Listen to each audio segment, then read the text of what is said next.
오늘 우리에게 주신 하나님의 말씀은 요한복음 20장 1절에서 10절까지의 말씀입니다. 요한복음 20장 1절에서 10절까지의 말씀.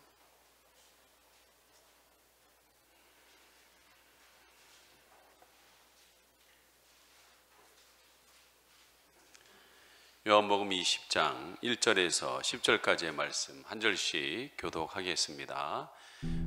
안식 후 첫날 일찍이 아직 어두울 때에 막달라 마리아가 무덤에 와서 돌이 무덤에서 옮겨진 것을 보고 시몬 베드로와 예수께서 사랑하시던 그 다른 제자에게 달려가서 말하되, 사람들이 주님을 무덤에서 가져다가 어디 두었는지 우리가 알지 못하겠다. 베드로와 그 다른 제자가 나가서 무덤으로 갈새 둘이 같이 바람질하더니 그 다른 제자가 베드로보다 더 빨리 달려가서 먼저 무덤에 이르러 구부려 세마포 놓인 것을 보았으나 들어가지는 아니하였더니 시몬 베드로는 따라와서 무덤에 들어가 보니 세마포가 놓였고 또 머리를 쌌던 수건은 세마포와 함께 놓이지 않고 딴 곳에 쌌던 대로 놓여있더라.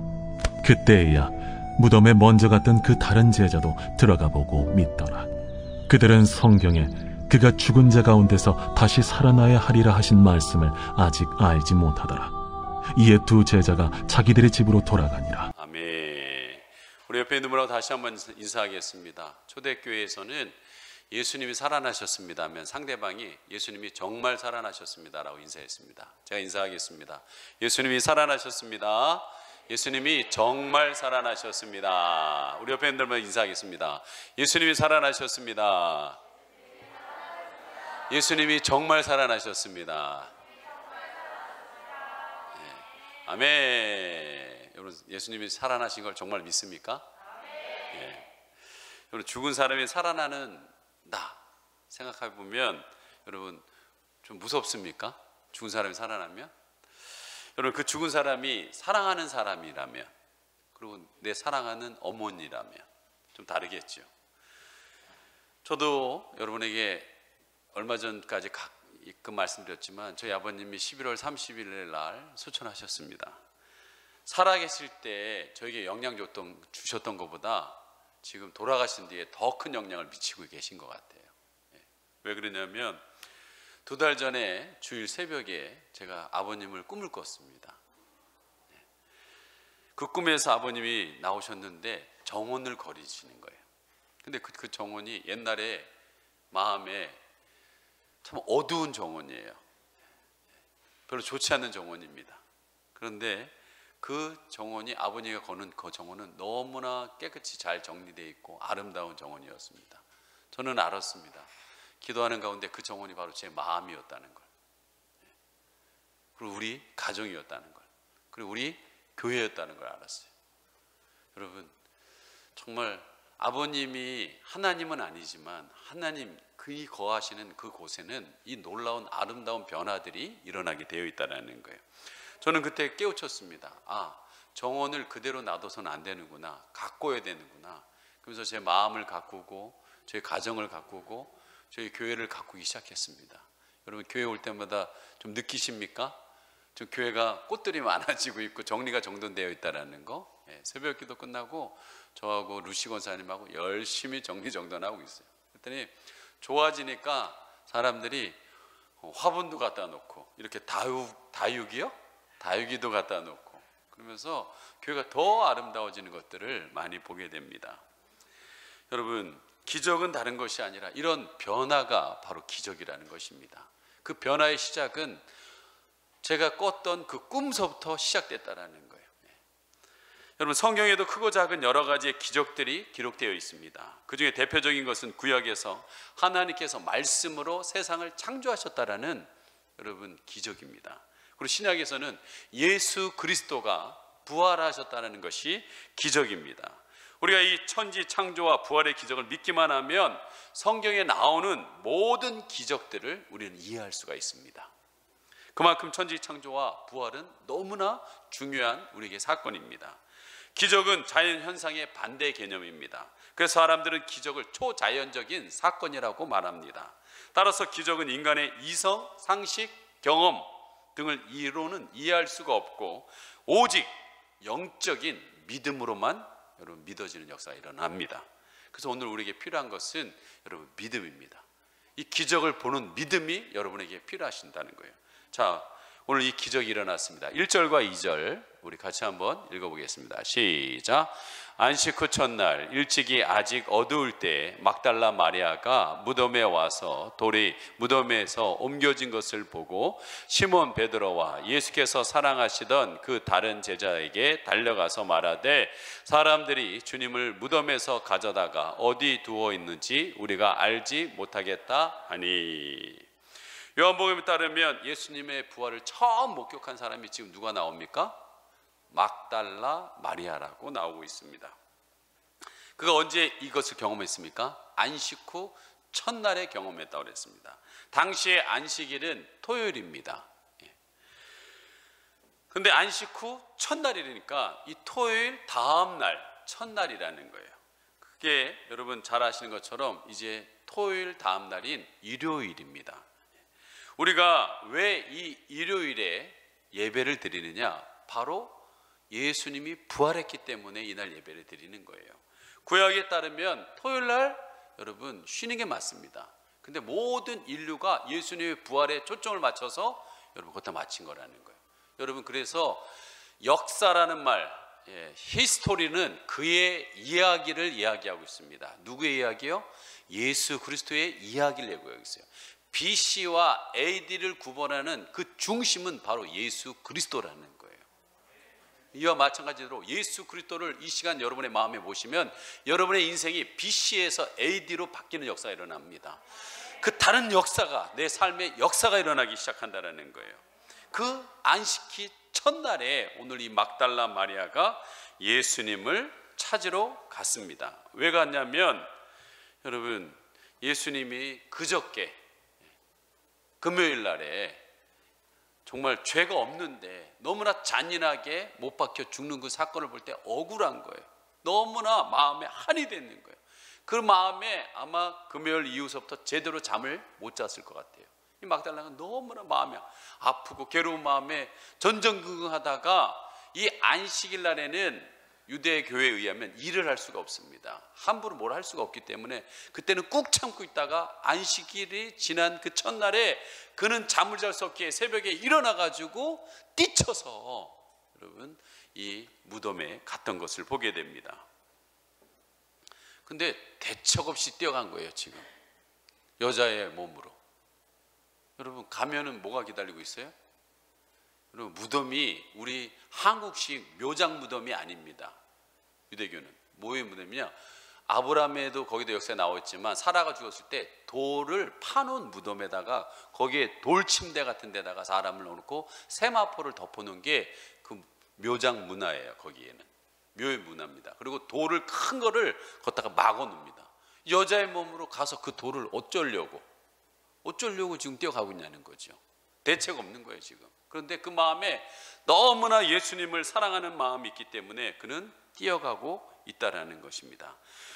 여러분 오늘 그 뛰어갈 때 성경에 보면은 마리아 말고도 또 다른 여자가 있었다고 나와 있습니다. 그런데 왜 특별히 막달라 마리아의 이야기를 이렇게 오늘 요한복음, 특별히 마태, 마가, 누가 요한복음이라는 가장 사복음 중에서도 영적인 복음서라고 하는 이 요한복음에 요한이 왜 주목하여서 막달라 마리아를 기록하고 있을까? 그의 특이한 행동과 여러분 그의 마음에 담겨진 그 애절함을 요한은 표현하고 싶었다라는 거예요. 오늘 말씀에서 누가 부활하신 예수님을 체험하는 사람이 되는가? 여러분 오늘 첫째는 막달라 마리아입니다. 여러분 우리가 알다시피 막달라 마리아는 과거가 있는 여자입니다. 무슨 과거냐면 7 귀신에 들려서 짐승처럼 살았던 여인이었습니다. 삶이 피폐합니다. 자기가 아닌 다른 영의 세력에 잡혀서 사는 인생이다 보니까 그가 얼마나 괴로운 인생을 살았는지 모릅니다. 인생에 기쁨이 없습니다. 내가 왜 살아야 되는지 이유를 알 수가 없습니다. 그런 그녀가 예수님을 만남으로 인하여서 새로운 생명을 얻었고 새로운 사람이 되었습니다. 왜 살아야 되는지 이유를 알게 되었습니다. 진정 자유를 누리게 되었습니다. 그렇게 자기 인생을 바꿔준 예수님을 막달라 마리아는 마음 깊숙한 곳에서 뭘 했냐? 사랑했다라는 거예요. 여러분, 그 막달라 마리아의 자리에 가 있는 사람은, 그 자리에서 구원받은 사람은, 정말 해결할 수 없는 문제 가운데 있었던 사람이 예수 그리스도를 말미암아 해결받으면요, 여러분, 그거는 뭘로 표현할 수 없다는 거예요. 여러분들 인생 가운데도 가장 힘들었던 순간에 누군가는 진짜 값없이 물질을 주거나 값없이 도와준 사람은 평생 잊지 못하는 것처럼, 여러분, 이 막달라에게도 그 마음에 이 사랑이 인간적인 사랑이 아니라 나 같은 자를 이 7 귀신 들려서 귀신 들린 삶을 사는 나를 구원해 주신 예수님에 대한 사랑이 얼마나 강력했는지 모릅니다. 여러분, 사람이요, 사랑하면요, 다른 사람이 보지 못하는 걸 봅니다. 다른 사람이 하지 못하는 일들을 해내는 것들을 보게 됩니다. 새벽에 아기가 배고프다고 웁니다. 응애응애 하고 울어요. 여러분, 남편과 아내가 있어요. 젊은 부부지요. 누가 일어나서 그 아이에게 우유를 줄까요? 여러분, 민감한 사람이 깨어서 줄 것 같지요? 그렇지 않습니다. 여러분, 아기가 울을 때 그 가슴에 저리 오는 게 있어요. 그것을 느끼는 사람이 반드시 일어나게 돼 있어요. 예? 여러분, 이 애절한 그 마음이 막달라 마리아에게 있었다라는 거예요. 주님을 향한 그 애타는 애절한 마음이 있었기에 그는 새벽에 일어나서 갔다라는 거예요. 저는요, 목양실에 있다 보면, 지난주에도 말씀드렸죠, 우리 교회에서 새벽 3시서부터 저녁 10시까지 틈틈이 사람들이 계속 와서 기도를 합니다. 근데 그 기도의 내용은 제가 위에 있으니까 몰라요. 내용이 사실 저 뒤에 있어도 못 들립니다. 그런데 각 사람마다 기도의 소리가 다릅니다. 소리가 크다고 간절한 게 아닙니다. 그런데 느껴지는 게 있어요. 그 뒤에서 가끔가다 올라가다 이렇게 보면은 느껴지는 게 있다라는 거예요. 그 느낌은, 어떤 분은 간절히 아무 말도 안 하는데 간절히 이러고 있는 분이 있어요. 주먹을 쥐면서. 어떤 분은 막 몸을 흔들면서 기도하시는 분들이 있습니다. 여러분, 그 간절함, 저분 안에 말은 안 들리지만, 내용은 모르겠지만 간절히 하나님께 무언가를 기도하고 계시는구나. 이런 인간인 저도 뒤에서 보면 느껴지는데, 하물며 여러분, 우리를 창조하시고 우리의 영혼을 정확히 아시는 분이 그걸 모르겠냐는 거죠. 저는 분명히 알고 있다. 우리의 아기가 배고파서 우는 울음인지, 지금 뭐가 불편해서 우는 울음인지 그것이 알 수는 없지만, 하나님은 여러분 그 애절함을 느끼고 계신다는 거예요. 여러분, 저는 그것이 바로 하나님의 우리를 향하신 온전한 사랑이라고 믿습니다. 지난주 고난주 특별 새벽기도 때 한 리더가 고백하는데, 아이들을 맡게 되긴 했는데 이 아이들을 내가 온전히 사랑할 수 있을까라는 여러분 말씀을 하는데, 제가 그 말씀을 듣다가 저도 그게 기도가 됐어요. 그걸 저도 느끼고 있어요. 저 성도님들을 같이 이렇게 예배를 드리고 함께 생활을 하지만 내가 진짜 온전히 사랑하고 있는 것일까? 그 하나님의 그 마음처럼 그분들의 애절한 그것을 내가 정말 느끼고 있는 것일까? 그 가운데 제자리에서 금요일 날 제가 기도를 했어요. 하나님, 저는 참 온전한 사랑을 모릅니다. 저를 좀 불쌍히 여겨주십시오. 근데 한 가지 알 수 있는 방법이 있다는 거예요. 그게 뭐냐? 성령이 오시면 알아요. 성령이 오시면 아는 거예요. 그 성령님이 예수님의 마음을 알게 해줘요. 예수님도 그랬어요. 내가 떠나지만 성령이 와서 너에게 내가 말하고 너희들이 했던 모든 것들을 알게 해줄 거다라고 그랬어요. 그 예수님은 뭘 우리에게 알려주고 싶었을까요? 그 하나님의 애절한 그 마음을 우리에게 알려주고 싶었어요. 그래서 성령이 오면요, 우리는 하나님의 마음을 반드시 알 수가 있습니다.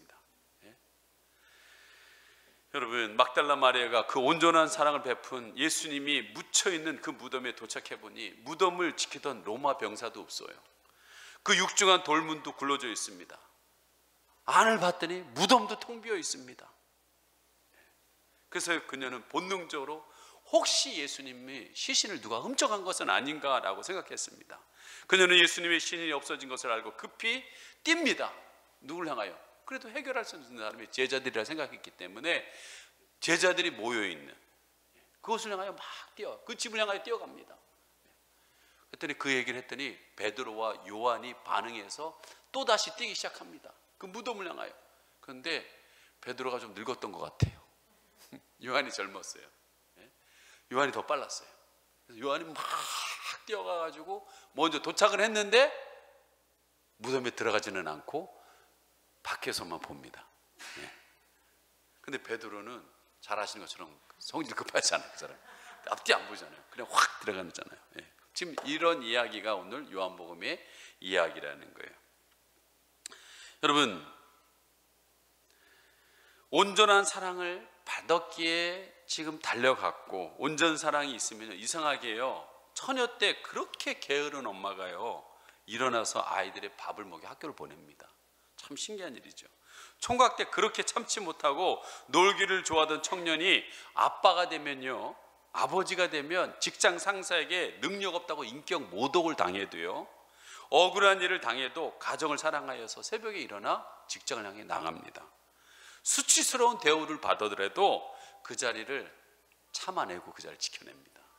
이게 온전한 사랑이라는 거예요. 왜 여러분이 생활에 여러분의 문제에 한계를 뛰어넘지 못하느냐? 바로 온전한 사랑을 지금 느끼고 있지 못하기 때문에 그렇다는 거예요. 아직 이 세상에 온전한 사랑을 받지 못하기 때문에 그렇습니다. 오늘 여러분 잘 오셨습니다. 여러분을 아무 조건 없이, 아니 7 귀신은 들린 것처럼 정신없이 살아온 여러분을 진심으로 사랑하는 분이 계시다라는 거예요. 그분이 바로 여러분 금요일에 여러분을 위해서 피 흘려 죽으신 예수님이 오늘 그 죽음을 일으키고 여러분 부활하셔서 여러분을 만나기를 원하고 계신다라는 것입니다. 여러분, 아직 가치가 변화되지 않은 이 막달라 마리아는 예수님의 부활에 대한 관념조차 없기 때문에 예수님의 시신을 도둑맞으러 온 것이라고 생각했습니다. 신앙생활은요, 핵심은요, 여러분 예수님을 바로 아는 것입니다. 우리가 아직 나를 온전히 사랑하시 십자가에 죽으시고 부활하신 예수를 믿지 않으면 많은 것들을 여러분은 볼 수가 없습니다. 세상을 창조하신 하나님을 믿지 않으면 많은 것들을 풀어낼 수가 없다라는 거예요. 일단 부활하신 예수를 믿지 않으면 여러분에게 해결되지 않는 것일 것입니다. 그게 뭐냐? 죽음에 대한 두려움이 해결되지 않습니다. 그 부활하신 주님을 여러분 확실히 믿으면요, 죽음이 두렵지 않습니다. 저는 하나님 나라에 대한 이 분명한 비전도 갖고 있으면요, 죽음을 두려워하지 않습니다. 여러분, 죽음이 두렵습니까? 근데 여기는 여러분 두려움을 갖고 있지 않는 분위기에 오늘 이 코로나 가운데도 예배 자리에 나오신 거라고 생각합니다. 혹시 오늘 가정에서 예배 드리시는 분 가운데 두렵다면 부활하신 주님을 만나기를 소망합니다. 여러분, 세상을 창조하신 하나님을 믿지 않으면 사람은요, 무엇을 먹을까, 무엇을 입을까, 무엇을 마실까, 의식주의 문제가 해결되지 않습니다. 분명히 예수님도 얘기했어요. 저 들판에 꽃을 봐라, 들풀을 보라고 그랬어요. 저걸 내가 입힌다고 그랬습니다. 솔로몬의 그 영광도 이 들꽃만도 못하다고 그랬습니다. 저기 날아다니는 새를 보라는 거예요. 저 새 한 마리도 내가 허락지 않으면 떨어지지 않는다고 그랬어요. 하물며 너일까 보냐? 이 천지를 창조한 내가 너희들을 책임지지 못할 것 같냐? 여러분, 그 믿음이 있으면 의식주의 문제가 해결됩니다. 절대로 두렵지 않아요. 어제 우리 한 청년이 얘기하더라고요. 첫 직장에서 첫 월급을 받았는데 아버지가 이제 네 인생은 네가 살아야 된다. 그래서 이걸 가지고 등록금을 내야 되는데 쓰다 보니까 많이 나갔대요. 그래서 지금 11조를 내야 되는지 말아야 되는지, 등록금을 위해서 모아놔야 되는데 이걸 내야 되는지 말아야 되는지 고민이 된다고 그랬어요. 그래서 그거는 이제 본인의 믿음이죠. 내느냐 안 되느냐는 자기 믿음이죠. 그러나 여러분, 인생의 주인이 하나님이라는 사실을 안다면 그건 분명한 여러분 결정을 할 수 있는 거죠. 그 주인에 대한 믿음을 가지고 행할 수 있다는 거죠. 여러분, 요한 1서에 분명히 이렇게 얘기하고 있습니다. 4장 18절 사랑 안에 두려움이 없고 온전한 사랑의 두려움을 내쫓는다라고 그랬습니다. 여러분, 하나님은 여러분을 온전히 사랑하십니다. 그 예수님, 부활하신 예수님은 여러분을 온전히 사랑하셔서 그 십자가에서 죽으셔서 오늘 부활하심을 믿습니다. 이제 이 온전히 예수님을 사랑하기를 원하신다면 여러분은 부활하신 예수님을 만나셔야 합니다. 그리고 그분이 무엇에 관심을 갖고 계신지를 알아야 합니다. 그리고 그분과 함께 그것을 향하여 이제 걸어가셔야 된다는 거예요. 그리고 그것을 이루어드리고 싶은 갈망, 그 사모함이 사무쳐 올라가야 된다는 거예요. 여러분, 온전히 사랑하면 새벽에 여자의 몸으로 이렇게 일어나서 대책 없이 뛰어오는 것처럼, 또한 여자의 몸으로 여러분 나중에 예수님을 만납니다. 마리아가 예수님을 만납니다. 그리고 만났는데 마리아는 그 사람이 동산직인 줄 알았어요. 그 무덤 관리인인 줄 알았어요. 그러면서 그에게 이렇게 얘기합니다. 요한복음 20장 15절 이렇게 이야기합니다. 시작. 예수께서 이르시되 여자여 어찌하여 울며 누구를 찾느냐 하시니 마리아는 그가 동산직인 줄 알고 이르되 주여 당신이 옮겼거든 어디에 두었는지 내게 이르소서 그리하면 내가 가져가리이다. 여러분, 지금 동산직이 뭐라고 있는 거예요? 예수님 시신 당신이 어디다 옮겨놓은 거 셨으면 내게 얘기하세요. 내가 그걸 다 옮기겠습니다. 지금 한 여자가 남자의 시신을, 그 굳어져 있는 시신을 자기가 옮기겠다고 하는 거예요. 대책 없습니다. 근데요, 사랑하면요 어떤 난간도 다 뚫고 나간다는 거예요.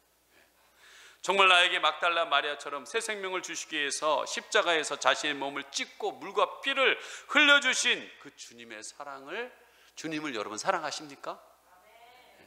죽음을 뚫고 부활하신 주님을 사랑하십니까?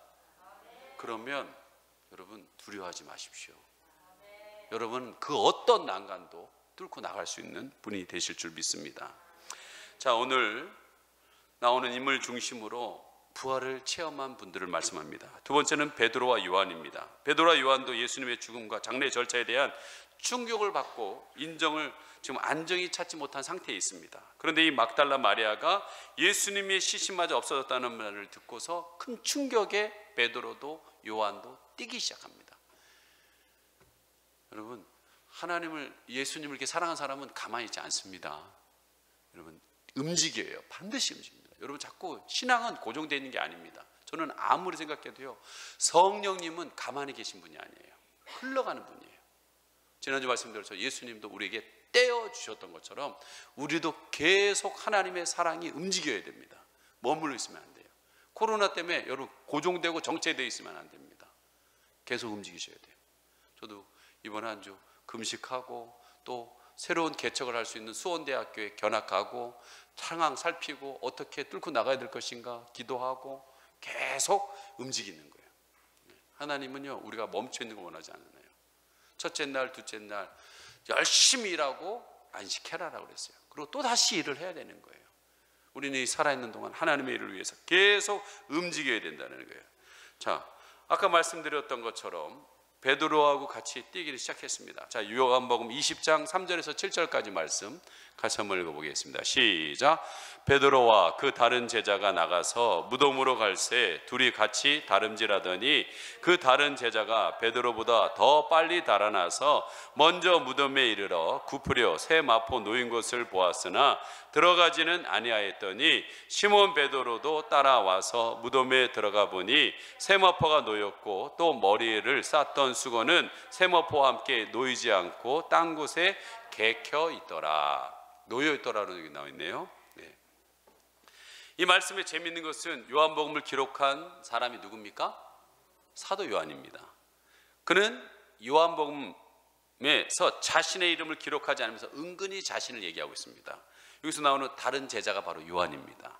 그리고 베드로와 요한은 매우 다른 성격을 표현하고 있습니다. 두 사람이 막달라의 말을 듣고 황급히 뛰어갔을 때 젊은 요한은 빠르게 도착했지만 들어가지 않고 여러분 이렇게 밖에서 이렇게 본다고 말씀드렸어요. 예. 자, 오늘도요 예배 자리에 왔지만 요한처럼 이렇게 관찰하는 분들이 있어요. 니고데모처럼 예수님을 확 다가지 않고 인공위성처럼 지구가 있으면 뱅뱅 도시는 분들이 있습니다. 이렇게 뱅뱅 도시는 분들이 있어요. 여러분, 주님을 만나려면 무덤으로 들어가야 합니다. 이 한계를 뛰어넘으셔야 돼요. 너무나 신앙생활이 10년, 20년, 30년 돼도 계속 관찰만 하고 계신 분들이 있어요. 계속 관찰만. 인공위성처럼 계속 빙빙 도는 분들이 있습니다. 그렇지만 하나님이 그분들도 귀하게 여기시는 줄 믿습니다. 오늘 예배 드리면서 관찰하신 분들이 있을 것입니다. 특별히 오늘 오후에는 이따 11시에 새로 오신 분들이 오신다고 합니다. 여러분, 그 관찰하는 분들이 깊숙이 들어오도록 기도해 주시기 바랍니다. 늦게 도착한 베드로는 여러분 앞뒤 가리지 않고 들어가는 거예요. 들어갑니다. 들어가야 뭐가 어떻게 됐는지 알 거 아니에요. 들어가 봐야 이 속이 알 거 아니에요. 교회에 대해서 많은 분들이 많이 비판하는데 교회 들어와 봐야 아는 거죠. 저도 예수님 믿기 전에는 교회 다녀도 잘 몰랐습니다. 어머니가 왜 그렇게 울며 기도하고 왜 나눠주고 왜 그렇게 사람들을 위해서 헌신하는지 몰랐어요. 들어가 보니까 알겠더라고요. 여러분 들어오셔야 됩니다. 오늘 베드로도 들어갔습니다. 근데 중요한 것은 이렇게 베드로의 다혈질적인 성품을 가진 사람이나 요한처럼 차분하고 관찰적인 사람이나 여러분 다 하나님은 그들을 구원받기를 원하고 있다는 거예요. 우리가 여기서 얻을 수 있는 중요한 원리가 그렇다는 거예요.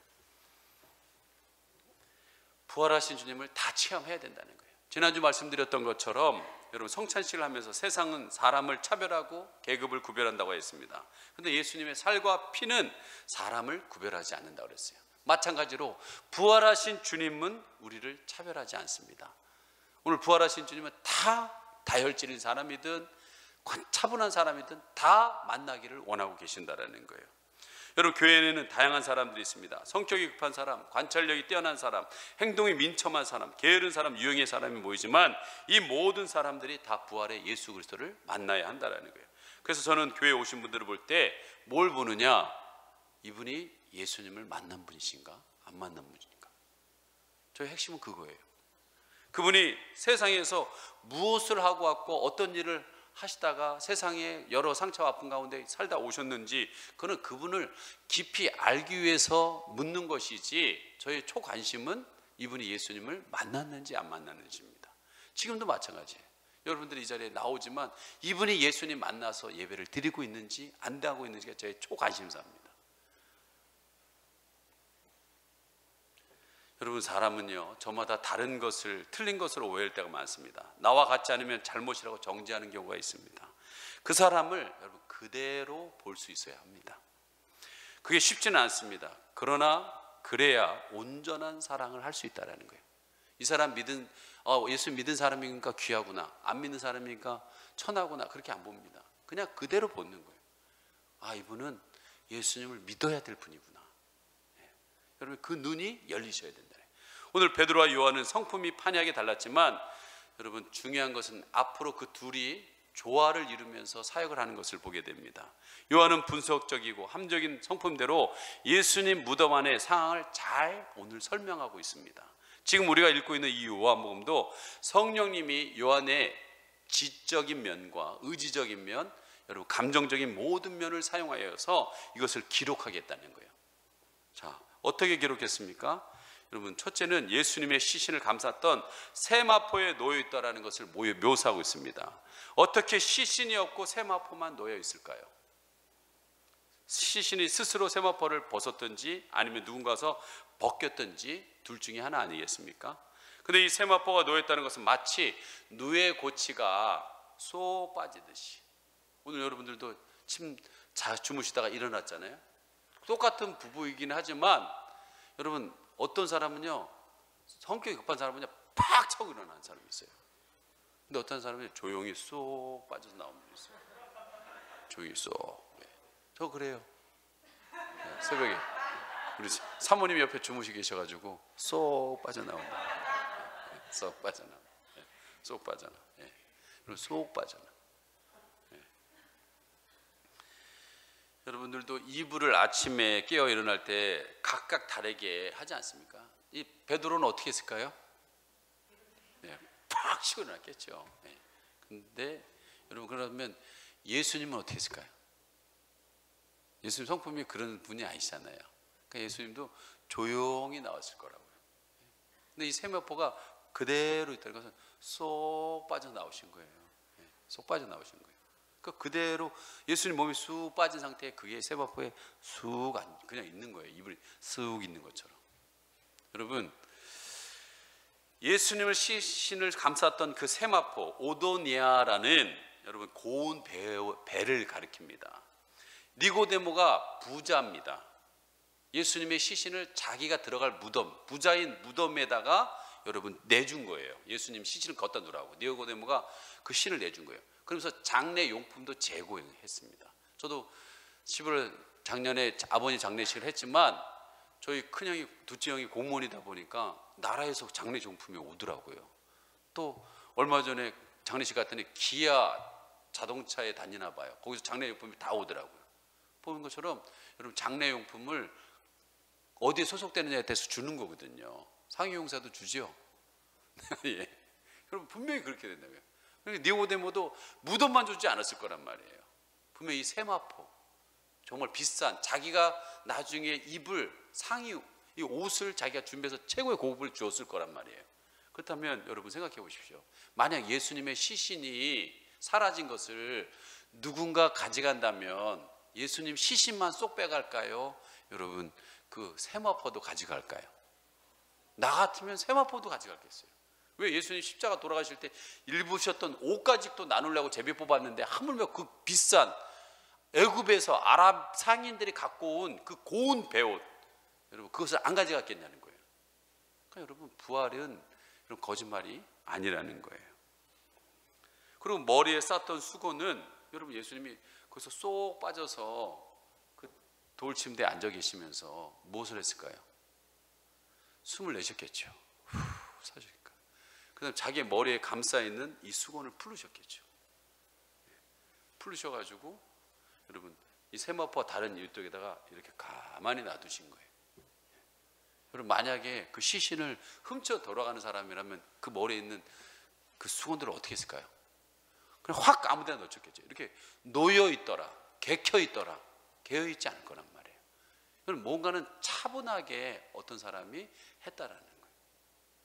저는 새벽기도 올 때이지만 정말 가족들이 자고 있기 때문에 쏙 빠져서 저 혼자 저기 하고 잘 정리하고 나옵니다.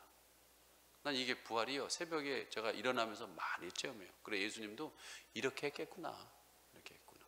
여러분 부활은 거짓말이 아닙니다. 시신을 훔쳐간 것이 아니라는 거예요. 자, 여러분 이렇게 요한이 차분한 성격이 있기 때문에 이렇게 자세하게 오늘 기록되어 있다는 거예요. 기록해 놓지 않으면 우리가 어떻게 이 부활의 현장을 알 수 있겠냐는 거죠. 그리고 먼저 돌진한 다혈질 이 베드로는 차분하지는 못하지만 여러분 오순절날 성령이 임하자 그의 성격대로 문을 박차고 나가서 예수님이 부활했다. 그 부활하신 예수님을 너희들이 죽였다. 라고 강력하게 얘기할 때 3,000명, 5,000명 예수님을 믿는 일들이 벌어졌다는 거예요. 여러분 요한복음 20장 8절과 9절 같이 한번 읽어보겠습니다. 8절과 9절 시작. 그때야 무덤에 먼저 왔던 그 다른 제자도 들어가 보고 믿더라. 저희는 성경에 그가 죽은 자 가운데서 다시 살아나야 하리라 하신 말씀을 아직 알지 못하더라. 이 가로에 있는 말씀이에요. 눈에 보이는 현상을 믿겠는데 지금 세마포에 예수님이 빠져 있고 머리에 수건이 개켜 있는 것들을 이런 것들을 볼 때는 예수님이 분명히 살아신 거는 분명히 맞는데 예수님이 보이지 않기 때문에 머리와 가슴은 믿어지지가 않고 있다는 거예요. 제자들은 평소에 예수님이 뭐라고 했을까요? 내가 죽는다. 그런데 부활한다. 여러분 이 말씀을 믿었다면 이런 고민을 했겠냐는 거예요. 말씀을 안 믿으니까 이 고민에 사로잡히고 혼란스러운 거예요. 여러분 태초에 하나님이 천지를 창조하시니라 이 말씀을 믿는 순간 여러분 성경에서 일어나는 파노라마는요 그게 사실로 다가오게 되어 있다는 거예요. 여러분 하나님의 천지 창조를 인간의 이성으로 이해하려고 이 작은 머리로 우주를 이해하려고 하니 되냐고 이게 안 됩니다. 이거는 우리의 머리의 수준이 아니라 믿음이라는 세계 가운데 열리지 않으면 절대로 이해할 수 없는 일들이라는 거예요. 이해가 아니에요. 그냥 받아들이는 거예요. 제가 보니까 그냥 받아지게 되어 있다는 거예요. 제자들은 예수님이 죽으시고 3일 만에 부활하신다는 말씀을 분명히 들었는데 오늘 믿지 않고 있기 때문에 이 혼란 가운데 있는 것을 보게 됩니다. 충격 가운데 있는 것을 보게 됩니다. 마찬가지입니다. 왜 여러분의 신앙의 생활이 혼란스럽고 왜 이렇게 안착이 안 되고 왜 이렇게 나가지 못하느냐? 말씀을 믿지 않는다라는 거예요. 여러분, 우리 신앙은 하나님의 말씀을 믿는 거예요. 도마에게 얘기했던 것처럼 보고 믿는 믿음이 중요한 것이 아니라 보지 않고 내가 말한 거를 믿으면 그 사람은 복되다라고 그랬습니다. 여러분, 우리 안에 이 말씀에 대한 믿음이 일어나기를 소망합니다. 오늘 예수님께서 하신 말씀을 그대로 믿었으면 간단히 해결될 일이지만 믿지 않았기 때문에 당황하면서 10절 말씀처럼 이에 두 제자가 자기의 집으로 돌아갔다라고 했습니다. 왜 어디 갔지? 어디 갔지? 근심 가운데 자기 집으로 돌아가는데 그게 갈릴리 집이 아니라 제자들이 모여있는 그 집으로 돌아갔다는 거예요. 지금 두 제자는 할 말을 잃었습니다. 믿어지지는 않고 나타난 현상은 이상하고 언제까지 예수님의 기적과 믿지도 못하고 그렇다고 부인도 못하고 어정쩡한 생태의 신앙생활을 여러분 하시겠습니까? 오늘 제자들도 마찬가지입니다. 이런 어정쩡한 상태를 너무나 잘 표현하는 말씀이 있어요. 요한복음 20장 19절 말씀 시작.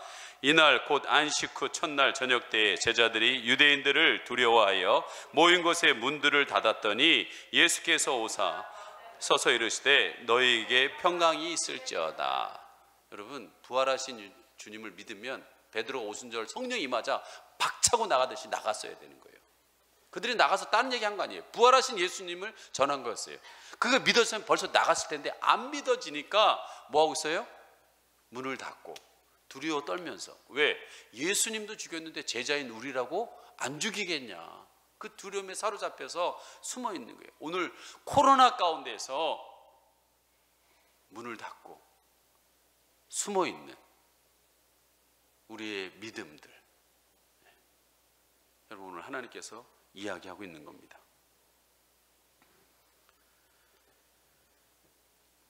여러분, 예수님도 죽였는데 나를 안 죽이게 해서, 코로나에 다른 사람도 걸리는데 나는 안 걸리게 해서 지금 마음의 문을 닫고 있습니다. 제자들이 당시에 얼마나 자신들의 신병과 관련되어서 두려움에 처해 있는 것을 여실히 보여주는 거예요. 문을 닫았다라고 했어요. 여러분, 여러분의 마음의 문을 닫아서는 안 됩니다. 저는 죽는 한에 있어도 교회 문을 닫지 않습니다. 닫아서도 안 됩니다. 하나님은 여러분이 두려움으로 살기를 원하고 있지 않다고 그랬어요. 아까 전에 온전한 사랑이 두려움을 내쫓는다고 그랬잖아요. 그 온전한 사랑 가운데 여러분이 두려움을 내쫓기를 원하고 있다는 거예요. 그러면서 오늘 예수님이 그 집에 닫혀있는 그 집에 들어가셔서 오늘 뭐라고 그랬어요? 평강이 있을지어다라고 그랬잖아요. 오늘 여러분에게 그 평강이 임하기를 간절히 원하고 있다는 거예요. 그런 말씀을 맺힐까 합니다. 2021년 부활주를 맞이해서 간절하게 사모하는 마음이 여러분이 일어나기를 원합니다. 이런 기도가 일어나기를 원합니다. 하나님, 나도 부활을 체험하기를 원합니다. 나도 성령을 체험하게 해주세요. 나도 말씀이 살아야 역사한다는 사실을 체험하게 해주세요. 코로나로 두려움에 제 마음을 열어주세요. 여러분, 제가 작년에 있었던 일입니다. 예수마을사역교회 박성진 집사님 이야기를 했을 거예요. 기억하시는 분들 있을지 모르겠습니다. 내일 제자반 집중 심화과정에 가면 그 무대에서 찬양하고 있는 그분을 보게 될 것입니다. 작년 12월에 간농화 걸려가지고 토요일날 급히 입원했는데 그 병원에, 아주대 병원에서 지금 의사들이 주말이기 때문에 월요일날 보자고, 그런 사이에 그게 터져서 이게 균이 온 장기에 퍼져가지고 여러분 혼수 상태에 빠져버렸습니다. 그 소식이 들었을 때 전 교인이 금식하며 기도했어요. 살려달라고. 아주대병원에서도 너무 심해지니까 포기했어요. 이제 서울대병원으로 이송해야 된다고 했습니다. 몇 번의 죽음의 위기 가운데 교회들은, 제가 예수마을사역을 갔을 때 지하 주차장에서, 성전에서, 잠옷실에서 기도 소리가 끊이질 않더라고요. 박선진 집사님 살려달라고. 정말 불태진의 기도를 하고 있더라고요. 물러설 수 없다. 이 영혼을 반드시 살려내야 된다는 전교인이 애절하게 기도하더라고요. 그렇게 12월서부터 3월까지 4개월에 죽으면 죽으리라는 기도를 성도들이 했습니다. 몇 번의 죽음의 위기 가운데서 4월 1일 날 여러분 빼짝 마른 모습으로 퇴원했어요. 그리고 4월 그때 5일인가 부활주일 날 빼짝 마른 자세로 몸으로 이 부활주일을 참석했어요. 여러분 그 박성진 집사님을 보는 4개월 동안 죽으면 죽으라고 기도했던 그 성도들의 마음과 그들의 여러분 뭘 느꼈을까요? 그 박성진 집사를 보면서 저는 분명히 느꼈을 거라고 생각해요. 하나님은 살아계시는구나. 하나님은 살아계시는구나. 저도 1월 달에 이 사건이 12월에 터지고 1월 달에 박영 목사님이 큰일이라고 이제 셀 컨퍼런스 1월 셋째 주에 해야 되는데 이런 일이 터져서 정말 걱정이라고 기도 좀 부탁한다고. 근데 이게 남의 일 같지 않더라고요. 그래서 저녁 금식을 저도 한 3개월 했어요. 하면서 이 박순희 집사님 살려달라고. 그리고 면회가 토요일만 돼요. 아주대가 토요일만 돼서 그 토요일 날 그 응급실에 가서 그분을 만나는데 뭐 할 말이 없어요. 온몸에 호수를 끼고 있고 숨을 헐떡 끼고 있는데 제가 많은 응급실에 가서 봤지만 이런 경우에는 일어나 나오는 경우가 없어요. 단 한 가지, 이분이 나이가 젊다라는 거 하나뿐이에요. 이 황당한 사실에 갑자기 멀쩡하던 남편이 호수를 끊고 숨을 헐떡이면서 있는 그 남편을 보고 있는 아내를 집사님을 보는데 뭐 할 말이 없어요. 그래 들어가서 하나님 뭐라고 기도할까요? 진짜 할 말이 없다. 기도할 게 없어요. 근데 하나님이 제 마음에 달리 닿고 예수님이 어떤 사람이 찾아와서 제 딸이 죽어가고 있습니다. 좀 도와주세요. 그래 내가 도와줄게. 가는 도중에 하인이 와서 주인님 따님이 죽었습니다. 가셔도 소용없습니다. 그때 예수님 뭐라 그래요? 지금 죽은 것이 아니라 자는 것이다. 가자고 그랬어요. 갔더니 그 얘기를 듣고서 주위 사람들이 비아냥 거립니다. 죽었는데 무슨 헛소리냐고. 근데 예수님이 가셔서 그 죽은 소녀에게 얘기합니다. 달리 닿고 소녀야 일어나라라고 그랬어요. 그 소녀는 일어납니다. 여러분 그 장면에 있는 그 모든 주위에 있는 사람들은 뭐라고 그럴까요? 하나님은 살아계시다. 저는 내일 제자반 집중 심화과정에 가서 그 빼짝 말랐던 집사님이 이제 회복되어서 아마 무대에서 찬양하는 모습을 여러분 보게 될 겁니다. 가신 분들은 보게 될 거예요. 여러분 그 모습을 볼 때, 찬양하는 그분의 모습을 볼 때 우리는 뭐라고 그럴까요? 하나님은 살아계시다라는 거예요. 죽음에서 부활한 나사로를 보면서, 죽은 회당장의 야이로의 딸을 보면서 부활하신 주님을 본다면 결론적으로 우리 안에 있는 부활에 관련해서 많은 혼란과 의문들이 제기되지만 결국에는 부활하신 예수님을 만난 막달라 마리아처럼 그의 고백, 내가 주를 보았다. 내가 부활하신 주님을 보았다. 여러분 그때 우리의 입술에서 뭐가 나올까요? 그 부활하신 주님을 경배하게 될 것입니다. 그 부활하신 주님을 송축하게 될 것입니다. 오늘 이 그 간절한 마음으로 이 찬양을 함께 올려드리기를 소망합니다.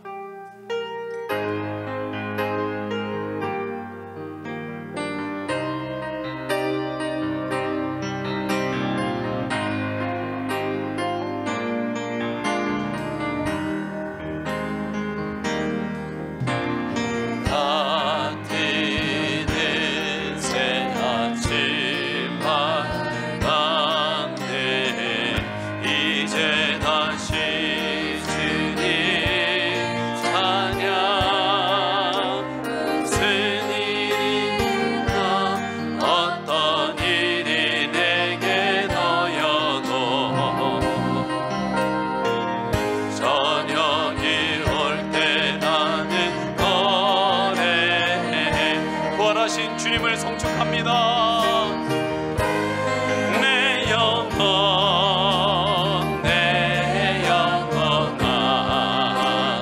거룩하시리니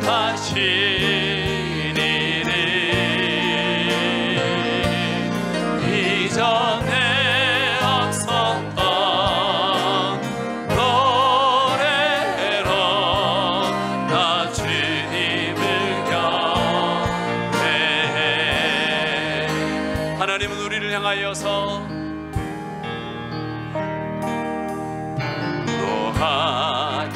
노하기를 더디 하시는 주 깨끗이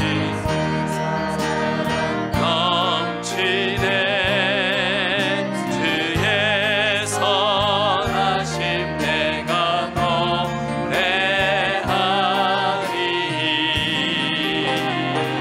수많은 이유로 나 노래해 송축해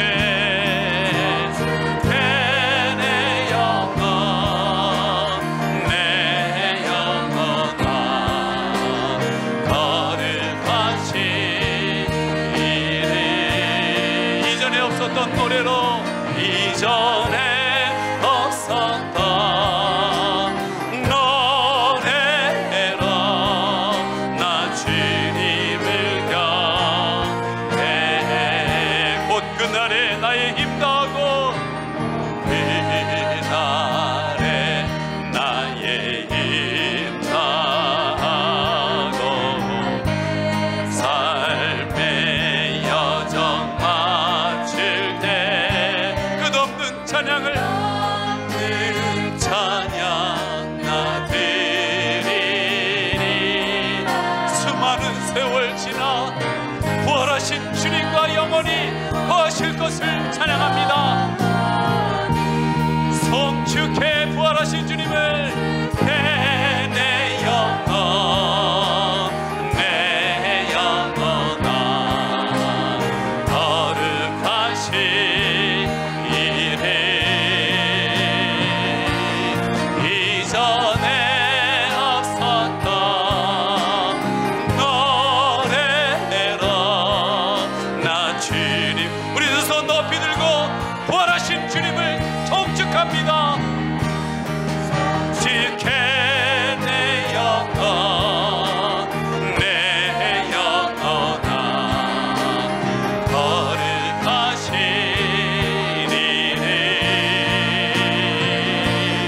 이전에 없었던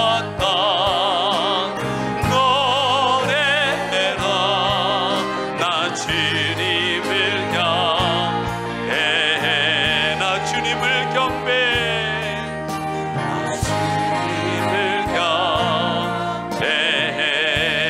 경배해 그렇습니다. 예수님은 부활하셨습니다. 그 부활하신 주님을 보면 우리는 하나님의 살아계심을 고백할 수밖에 없습니다. 주님 이 시간 이전에 없었던 노래로 하나님을 높여드리게 하여 주시옵소서. 부활의 주님을 만나기를 원합니다. 막달라 마리아처럼 주님을 뜨겁게 사랑하게 하여 주시고 각각의 성격은 다르지만 다 부활하신 주님을 만나야 될 줄 믿습니다. 이 시간 그 부활의 주님을 만나게 하여 주시옵소서. 이 시간 사모하는 마음으로 주여 한번 부르며 기도합니다. 주여 임하여 주시옵소서. 오늘 하나님 아버지 늘 있었던 부활 예배가 아니라 하나님 내게 새로 다가오는 내 죄에 하나님 사로잡혔던 나를 일곱 귀신과 같이 세상에 취해 하나님 아버지 살아갔던 나를 향하여 그 죽음을 이기시고 오신 그 부활의 주님을 만나게 하여 주시옵소서. 그 부활의 주님을 만났던 막달라 마리아는 나는 내가 주를 보았도다 내가 부활하신 주님을 보았도다 그 고백과 함께 하나님의 살아계심을 나타내는 것을 보게 됩니다.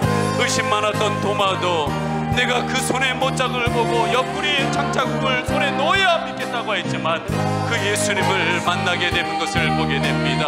하나님 아버지 하나님 오늘 이 베드로와 요한과 도마와 수많은 제자들처럼 그 예수님을 만나게 하시고 오늘 이 시간 역사 가운데서도 박성진 입사님 죽어가던 그 영혼을 기도로 살리셨던 주님 같은 그 역사를 경험하게 하여 주시옵소서. 성축해 주께 내 영혼 내 영혼아 거룩하신 이름 이전에 없었던 전에 없었던 노래로 나 주님을 경배해 우리 주 예수 그리스도의 은혜와 하나님의 그 크신 사랑과 내주하시는 성령의 교통하심이 부활하신 주님과 함께 끝까지 승리하기를 원하는 성도님들 머리머리 위에 지금으로부터 영원히 함께 있을지어다. 아멘.